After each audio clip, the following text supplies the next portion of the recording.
Perkenalkan, nama saya Kadek Novitasari dari Fakultas Ekonomi dan Bisnis jurusan Manajemen dengan NIM 121113624. Di sini saya akan menjelaskan pengertian dari LAN, MAN, dan WAN dan cara kerja internet. Yang pertama, pengertian dari LAN atau Local Area Network. Local Area Network adalah salah satu jaringan komputer yang hanya mencakup wilayah lokal saja. Artinya, jaringan ini hanya dapat digunakan oleh pengguna di daerah LAN itu sendiri. LAN menghubungkan perangkat ke jaringan internet melalui perangkat jaringan sederhana. Dalam jaringan LAN, biasanya ditemukan kabel UTP, hub, switch, maupun router. Contoh dari jaringan LAN adalah komputer-komputer di sekolah, di perusahaan, maupun di warung-warung internet. LAN memiliki karakteristik yang pertama, tidak menggunakan jaringan telekomunikasi dari operator tambahan. Yang kedua, jaringan LAN biasanya digunakan untuk kepentingan pribadi. Dan yang ketiga, administrasi pada jaringan LAN dilakukan melalui administrasi lokal. Ada pula fungsi dari LAN. Yang pertama, menghubungkan dua komputer atau lebih. Yang kedua, memindahkan file dari satu komputer ke komputer lain. Yang ketiga, sharing printer. Dan yang keempat, remote komputer.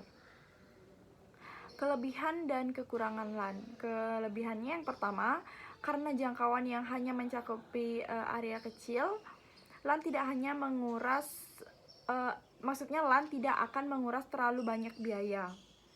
Selain itu, kabel yang digunakan pun tidak terlalu banyak atau tidak terlalu panjang, itu akan lebih menghemat biaya.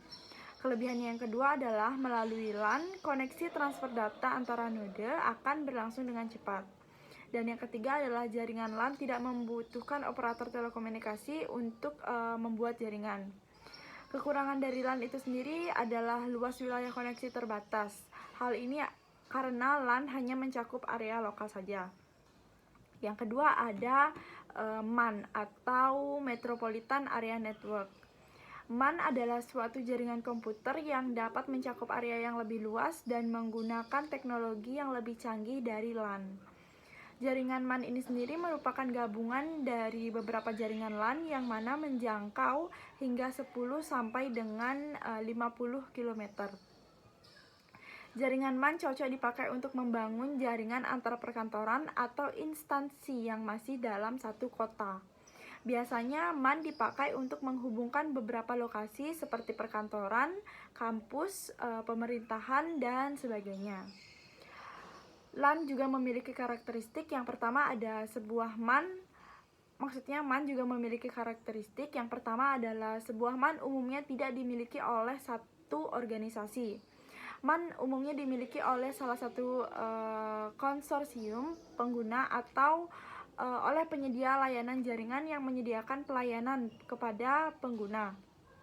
Yang kedua, MAN bertindak sebagai jaringan berkecepatan tinggi sehingga memungkinkan untuk berbagi sumber daya daerah. Hal ini pun sering digunakan untuk menyediakan koneksi bersama. Fungsi dari MAN itu sendiri yang pertama ada fungsi dari MAN. Jaringan MAN mempunyai fungsi untuk memenuhi kebutuhan internet pada sebuah perusahaan MAN. Akan mempermudah pembagian dan penerimaan data maupun informasi, terlebih lagi pemutusan data MAN akan lebih mudah dilakukan. Melalui jaringan MAN, sebuah perusahaan dapat melakukan kegiatan bertukar informasi baik melalui video conference, email maupun chat yang digunakan secara real time dengan memakai bandwidth lokal. Kelebihan MAN yang pertama ada MAN mempunyai area jangkauan yang lebih luas dibandingkan LAN. Hal ini karena MAN dapat mencakup lingkup satu kota. Yang kedua, jaringan MAN dipakai untuk mempermudah urusan bisnis. Keamanan berkomunikasi dengan jaringan MAN pun juga dinilai lebih tinggi. Dan yang ketiga, memiliki kecepatan transfer data yang tinggi.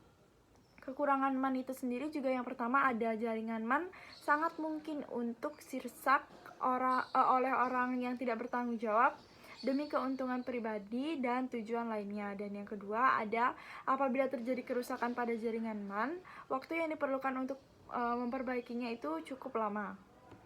Dan yang terakhir ada WAN atau Wide Area Network, adalah jaringan komputer yang luas cakupannya dapat mencapai satu negara bahkan benua. Jaringan ini merupakan gabungan dari LAN dan MAN yang wilayahnya dipisahkan secara geografis. Membangun jaringan WAN membutuhkan kabel serat optik atau fiber optik, kabel telepon, atau bisa juga menggunakan satelit.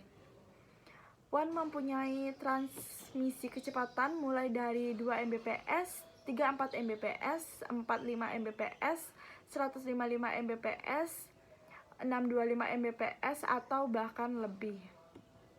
Jaringan WAN juga mempunyai karakteristik tersendiri, yaitu yang pertama, area jangkauan WAN sangat luas. Oleh karena itu, biasanya dalam WAN akan melibatkan operator telekomunikasi. Tujuannya adalah agar perangkat-perangkat dalam jaringan WAN dapat melakukan komunikasi satu sama lain. Yang kedua, jaringan WAN dapat melakukan pertukaran paket data atau frame antar router atau switch dan jaringan LAN yang sudah dibangun. Dan yang ketiga, ada jaringan WAN ini bekerja pada layer fisik dan pada layer data link dari layer OSI. Fungsi WAN ini sendiri, yang pertama ada membuat arus komunikasi menjadi lebih mudah dan lebih cepat. Yang kedua, mengintegrasi jaringan LAN dan MAN. Yang ketiga, menghemat biaya operasional. Yang keempat, pengiriman data yang cepat. Dan yang kelima, terhindar dari miskomunikasi. Kelebihan dari WAN ini sendiri, yang pertama ada WAN memungkinkan pengguna untuk berbagi informasi atau file melalui area yang lebih besar hingga mencapai antar benua. Yang kedua, semua orang terdapat pada jaringan WAN akan dapat menggunakan data yang sama. Dan yang ketiga, WAN mempunyai sistem jaringan yang luas dan besar sehingga mampu menjangkau negara, benua, bahkan seluruh dunia. Kekurangan dari WAN itu yang pertama ada karena jangkauannya yang sangat luas sehingga sangat wajar jika WAN membutuhkan biaya operasional yang sangat tidak sedikit atau besar. Dan yang kedua, dari segi pengaturan atau penyetingan jaringan WAN lebih sulit dan rumit. Alat-alat yang diperlukan untuk membangun jaringan ini juga tidak mudah. Dan yang ketiga, skala jangkauan jaringan WAN yang luas membuat jaringan ini rentan terhadap serangan dan ancaman dari luar seperti hacker. Soal kedua yaitu cara kerja internet. Cara kerja internet ada beberapa langkah-langkah. Yang pertama ada terkoneksi dengan modem atau router. Komputer atau smartphone Anda bisa terkoneksi dengan web melalui modem atau router. Bersama-sama, perangkat ini mengkoneksikan ke jaringan di belahan bumi lainnya. Router kita dapat menyatukan seluruh komputer dalam satu jaringan dan modemlah yang bertugas menghubungkannya ke ISP atau Internet Service Provider yang biasanya didapatkan melalui kabel ISP.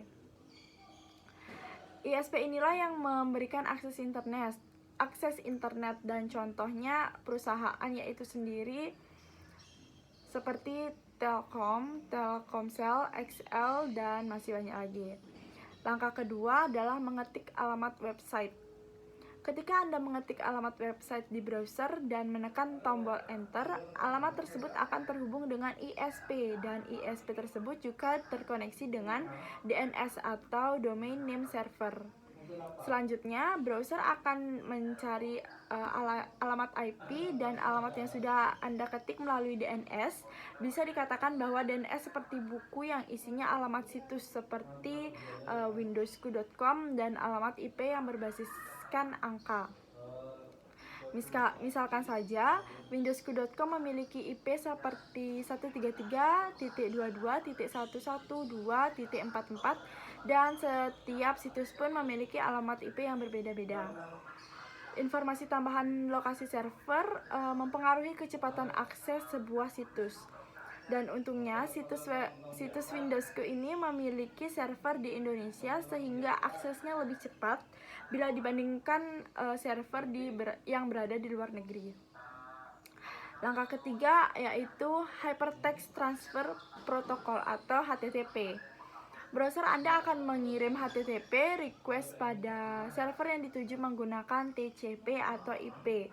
Kemudian, jika semua berjalan lancar, server yang dituju akan mengirimkan sinyal 200 oke. Barulah seluruh elemen seperti teks dan gambar dalam bentuk data akan dikirim. Selanjutnya, langkah yang keempat ada browser penampilan data. Dari data tersebut, browser akan menampilkan seluruh data tersebut sehingga kita bisa membacanya seperti situs ini. Begitulah cara kerja internet kurang lebihnya. Sekian dari saya, terima kasih.